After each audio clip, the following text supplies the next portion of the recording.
केंद्र सरकार ने नागरिकता संशोधन अधिनियम लागू करने की घोषणा की।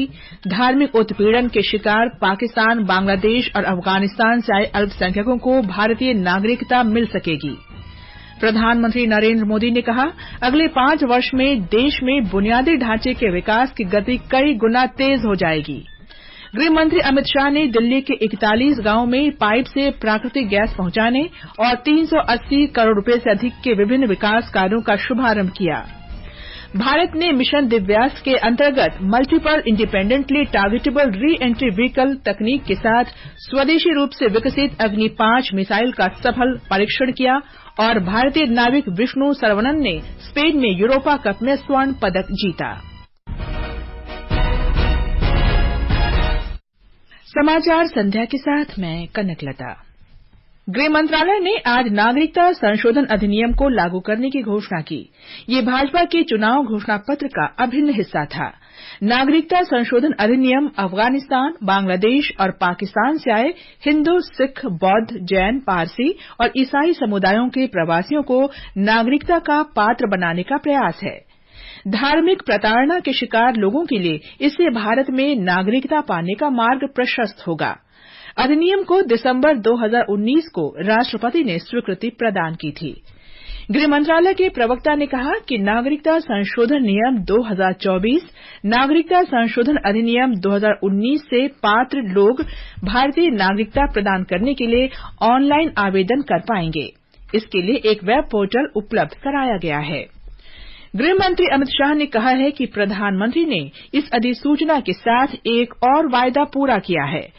गृह मंत्री ने कहा कि प्रधानमंत्री ने पाकिस्तान, बांग्लादेश और अफगानिस्तान में रहने वाले हिंदुओं, सिखों, बौद्धों, जैनियों, पारसियों और ईसाइयों के लिए संविधान में किए गए वायदे को साकार किया है। सूचना और प्रसारण मंत्री अनुराग ठाकुर ने कहा कि सीएए नागरिकता छीनने का नहीं बल्कि नागरिकता प्रदान करने का कानून है। श्री ठाकुर ने कहा कि प्रधानमंत्री ने अपने संकल्प से एक और गारंटी को पूरा किया है। पश्चिम बंगाल की मुख्यमंत्री ममता बनर्जी ने कहा कि नागरिकता संशोधन अधिनियम के नियमों की समीक्षा के बाद आगे की कार्रवाई तय की जाएगी। सुश्री बनर्जी ने कहा कि नए कानून के नियमों को जानने के बाद ही इसे राज्य में लागू करने का फैसला किया जाएगा। प्रधानमंत्री नरेंद्र मोदी ने कहा है कि देश में बुनियादी ढांचे के तेज निर्माण कार्य से भारत दुनिया की तीसरी सबसे बड़ी आर्थिक शक्ति बन जाएगा। श्री मोदी ने कहा कि 3 महीने से भी कम समय में 10 लाख करोड़ रुपए से अधिक की परियोजनाओं का लोकार्पण और शिलान्यास किया जा चुका है। उन्होंने आज हरियाणा के गुरुग्राम से देश भर में करीब 1 लाख करोड़ रुपए की 112 राष्ट्रीय राजमार्ग परियोजनाओं का लोकार्पण और शिलान्यास किया। प्रधानमंत्री ने 8 लेन वाले द्वारका एक्सप्रेसवे के 19 किलोमीटर लंबे हरियाणा खंड का भी उद्घाटन किया। इसकी लागत लगभग 4100 करोड़ रुपए है। श्री मोदी ने कहा कि दिल्ली राष्ट्रीय राजधानी क्षेत्र में बुनियादी ढांचे के विकास के लिए उनकी सरकार तेजी से काम कर रही है। ये एक्सप्रेसवे दिल्ली में इंदिरा गांधी अंतर्राष्ट्रीय हवाई अड्डे तक कनेक्टिविटी को बेहतर बनाएगा। इससे एनसीआर का इंटीग्रेशन बेहतर होगा। यहाँ इकोनॉमिक एक्टिविटीज को गति मिलेगी और द्वारका एक्सप्रेसवे जब दिल्ली मुंबई एक्सप्रेसवे से जुड़ेगा तो एक नए अध्याय की शुरुआत होगी। प्रधानमंत्री ने कहा कि द्वारका एक्सप्रेसवे, पेरिफेरल एक्सप्रेसवे और दिल्ली मेरठ एक्सप्रेसवे को समय पर पूरा किया जाएगा। उन्होंने कहा कि अगले 5 वर्ष में देश में बुनियादी ढांचे के विकास की गति कई गुना तेज हो जाएगी। विकसित होते भारत में आधुनिक इंफ्रास्ट्रक्चर का निर्माण और देश में कम होती गरीबी दोनों आपस में जुड़े हुए। जब एक्सप्रेसवे ग्रामीण इलाकों से होकर जाते हैं, जब गांवों को अच्छी सड़कों से जोड़ा जाता है तो गांव में अनेक नए अवसर लोगों के घर के दरवाजे तक पहुंच जाते हैं। प्रधानमंत्री ने कहा है कि कोई भी देश महिला शक्ति की गरिमा को बढ़ाकर और उनके लिए नए अवसर सृजित करके ही आगे बढ़ सकता है। श्री मोदी ने नई दिल्ली में आज सशक्त नारी विकसित भारत कार्यक्रम में ये बात कही। प्रधानमंत्री ने 1000 नमो ड्रोन दीदियों को ड्रोन सौंपे। श्री मोदी ने भविष्य में ड्रोन तकनीक का विस्तार करने की बात की। आने वाले सालों में देश में ड्रोन टेक्नोलॉजी का बहुत विस्तार होने वाला है। छोटी छोटी मात्रा में दूध, सब्जी और दूसरे उत्पाद अगर नजदीक के मार्केट तक पहुंचाना है तो ड्रोन एक सशक्त माध्यम बनने वाला है। यानी नमो ड्रोन दीदी योजना से जो बहनें ड्रोन पायलट बन रही हैं, उनके लिए भविष्य में अनगिनत संभावनाओं के द्वार खुलने जा रहे हैं। प्रधानमंत्री ने कहा कि सरकार की विभिन्न योजनाओं के कारण 1 करोड़ से अधिक महिलाएं लखपति दीदियां बन चुकी हैं। उन्होंने विश्वास व्यक्त किया कि देश की महिला शक्ति 21वीं सदी के भारत की प्रौद्योगिकी क्रांति का नेतृत्व कर सकती हैं। भारत की कृषि को नई दिशा देने वाली ड्रोन टेक्नोलॉजी की पहली पायलट ये मेरी बेटियां हैं, मेरी बहनें। हमारी बहनें देश को सिखाएगी कि ड्रोन से आधुनिक खेती कैसे होती है। ड्रोन पायलट, नमो ड्रोन दीदियों का कौशल, मेरा विश्वास है देश की नारी शक्ति 21वीं सदी के भारत की तकनीकी क्रांति का नेतृत्व दे सकती है। ये समाचार आकाशवाणी से प्रसारित किए जा रहे हैं। ताजा समाचार जानने के लिए आप हमारे Twitter handle @AIR News Hindi को फॉलो कर सकते हैं। ये आकाशवाणी है। गृहमंत्री अमित शाह ने आज दिल्ली ग्रामोदय अभियान के अंतर्गत राज्य के 41 गांवों में पाइपलाइन द्वारा स्वच्छ और किफायती गैस पहुंचाने के लिए पीएनजी सेवाओं का शुभारंभ किया। उन्होंने 178 गांवों में 383 करोड़ रुपए से जुड़े विभिन्न विकास कार्यों का भी शुभारंभ किया। दिल्ली के ग्रामीण क्षेत्र के लिए एक महत्वपूर्ण दिन है। आज दिल्ली के 41 गांवों में पाइपलाइन से गैस पहुंचने की शुरुआत हुई। अब दिल्ली की महिलाओं को चिंता करने की जरूरत नहीं है। 24 आवर गैस पाइप से आपके घर में उपलब्ध हो जाएगा। सूक्ष्म, लघु और मध्यम उद्यम मंत्री नारायण राणे ने महाराष्ट्र के सिंधुदुर्ग में एमएसएमई प्रौद्योगिकी केंद्र की आधारशिला रखी। श्री राणे ने कहा कि प्रौद्योगिकी केंद्र युवाओं को विभिन्न क्षेत्रों में उन्नत प्रशिक्षण प्रदान करेगा। उन्होंने कहा कि इस क्षेत्र में खाद्य प्रसंस्करण एक प्रमुख औद्योगिक गतिविधि की संभावना है।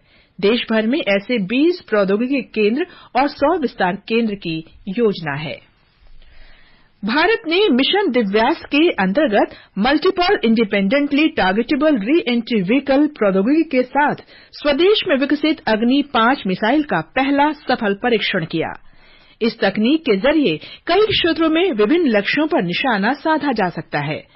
इस परियोजना की निदेशक एक महिला है और मिशन में कई महिलाओं का योगदान है। मिशन दिव्यास के परीक्षण के साथ ही भारत उन चुनिंदा देशों में शामिल हो गया है जिनके पास एक क्षमता है।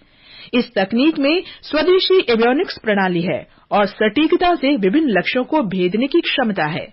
ये भारत की बढ़ती प्रौद्योगिकी की शक्ति का प्रतीक है। राष्ट्रपति द्रौपदी मुर्मू, उपराष्ट्रपति जगदीप धनखड़ और प्रधानमंत्री नरेंद्र मोदी ने इस सफलता पर रक्षा अनुसंधान और विकास संगठन को बधाई दी है। राष्ट्रपति ने कहा कि ये मिशन भारत की बढ़ती भू रणनीतिक भूमिका और क्षमताओं की दिशा में काफी महत्वपूर्ण है। उपराष्ट्रपति ने कहा कि ये भारत की स्वदेशी रक्षा क्षमताओं और नवाचार की ओर बढ़ते कदम का प्रतीक है। प्रधानमंत्री ने कहा कि देश को वैज्ञानिकों पर गर्व है। ये समाचार हमारी वेबसाइट newsonair.gov.in और हमारे mobile app news on AIR पर भी उपलब्ध हैं। समाचार संध्या में आपका फिर स्वागत है। राष्ट्रपति द्रौपदी मुर्मू आज मॉरिशस पहुंची। राष्ट्रपति का स्वागत प्रधानमंत्री प्रविंद कुमार जुगनौथ ने किया। राष्ट्रपति मुर्मू मॉरिशस के राष्ट्रीय दिवस समारोह में मुख्य अतिथि होंगी। एक रिपोर्ट। मॉरिशस की अपनी राजकीय यात्रा के पहले दिन राष्ट्रपति द्रौपदी मुर्मू ने मॉरिशस के राष्ट्रपति पृथ्वीराज सिंह रूपन के साथ स्टेट हाउस में द्विपक्षीय बैठक की। बैठक के बाद राष्ट्रपति मुर्मू ने आयुर्वेद उद्यान का दौरा किया और मॉरिशस के राष्ट्रपति को रुपे कार्ड भेंट किया। राष्ट्रपति ने सर शिव सागर राम गुलाम वनस्पति उद्यान का भी दौरा किया। यह वनस्पति उद्यान 33 हेक्टेयर क्षेत्र में फैला हुआ है, जिसमें विशाल जल लिली, कमल सहित 700 से अधिक प्रकार के पौधे आकर्षण का प्रमुख केंद्र हैं। इसके अलावा राष्ट्रपति मुर्मू ने मॉरिशस के पूर्व प्रधानमंत्रियों सर शिव सागर राम गुलाम और सर अनिरुद्ध जुगनौथ की समाधि पर श्रद्धांजलि भी अर्पित की। भूपेंद्र सिंह, आकाशवाणी समाचार, पोर्ट लुई, मॉरिशस। प्रधानमंत्री नरेंद्र मोदी ने लोगों को रमजान की शुभकामनाएं दी हैं। श्री मोदी ने अपने संदेश में आशा व्यक्त की कि यह पवित्र महीना सभी के जीवन में खुशी, अच्छा स्वास्थ्य और समृद्धि लाएगा। निर्वाचन आयोग ने आगामी लोकसभा और विधानसभा चुनावों के लिए राज्यों और केंद्र शासित प्रदेशों में तैनात किए जाने वाले पर्यवेक्षकों की आज नई दिल्ली में एक बैठक की। बैठक में मुख्य चुनाव आयुक्त राजीव कुमार ने पर्यवेक्षकों से निष्पक्ष, स्वतंत्र और प्रलोभन मुक्त चुनाव कराने के लिए सभी को समान अवसर देने का निर्देश दिया। भारतीय प्रशासनिक सेवा, भारतीय पुलिस सेवा और भारतीय राजस्व सेवा तथा अन्य केंद्रीय सेवाओं से लिए गए 2100 वरिष्ठ अधिकारियों ने बैठक में हिस्सा लिया। श्री कुमार ने पर्यवेक्षकों से मतदान केंद्रों का दौरा करने और संवेदनशील इलाकों की स्थिति के बारे में जानकारी देने को कहा। भाजपा की केंद्रीय चुनाव समिति की बैठक नई दिल्ली में पार्टी मुख्यालय में जारी है। बैठक में आगामी लोकसभा चुनावों के लिए उम्मीदवारों की सूची को अंतिम रूप दिया जा रहा है। प्रधानमंत्री, पार्टी अध्यक्ष जगत प्रकाश नड्डा, केंद्रीय मंत्री राजनाथ सिंह और अमित शाह तथा अन्य वरिष्ठ नेता बैठक में उपस्थित हैं। केंद्रीय अन्वेषण ब्यूरो ने संदेश खाली में प्रवर्तन निदेशालय की टीम पर हमले के मामले में जियाउद्दीन मुल्ला, दीदार बख्श और फारूक अकुंजी को गिरफ्तार कर लिया है। इससे पहले 5 जनवरी को इस मामले में ब्यूरो ने 9 लोगों को सम्मन जारी किया था। भारतीय नाविक विष्णु सर्वानंद ने स्पेन में यूरोपा कप में स्वर्ण पदक जीता है। सर्वानंद 17 नेट अंकों के साथ 91 बोट रेस में शीर्ष पर रहे। सर्वानंद ने पेरिस ओलंपिक 2024 के लिए क्वालीफाई कर लिया है। दूरदर्शन का नेशनल चैनल अब प्रतिदिन सुबह 6:30 बजे अयोध्या के श्री रामलला मंदिर से भव्य आरती का सीधा प्रसारण करेगा। भक्त प्रतिदिन भगवान श्री रामलला के दिव्य दर्शन कर सकेंगे। प्रधानमंत्री ने 22 जनवरी को रामलला की प्राण प्रतिष्ठा की थी। अंत में मुख्य समाचार एक बार फिर। केंद्र सरकार ने नागरिकता संशोधन अधिनियम लागू करने की घोषणा की। धार्मिक उत्पीड़न के शिकार पाकिस्तान, बांग्लादेश और अफगानिस्तान से आए अल्पसंख्यकों को भारतीय नागरिकता मिल सकेगी। प्रधानमंत्री नरेंद्र मोदी ने कहा, अगले 5 वर्ष में देश में बुनियादी ढांचे के विकास की गति कई गुना तेज हो जाएगी। गृहमंत्री ने दिल्ली के 41 गांवों में पाइप से प्राकृतिक गैस पहुंचाने और 380 करोड़ रुपए से अधिक के विभिन्न विकास कार्यों का शुभारंभ किया। भारत ने मिशन दिव्यास के अंतर्गत multiple independently targetable re entry vehicle तकनीक के साथ स्वदेशी रूप से विकसित अग्नि 5 मिसाइल का सफल परीक्षण किया और भारतीय नाविक विष्णु सर्वानंद ने स्पेन में यूरोपा कप में स्वर्ण पदक जीता। इसके साथ ही समाचार संध्या का ये अंक समाप्त हुआ। नमस्कार।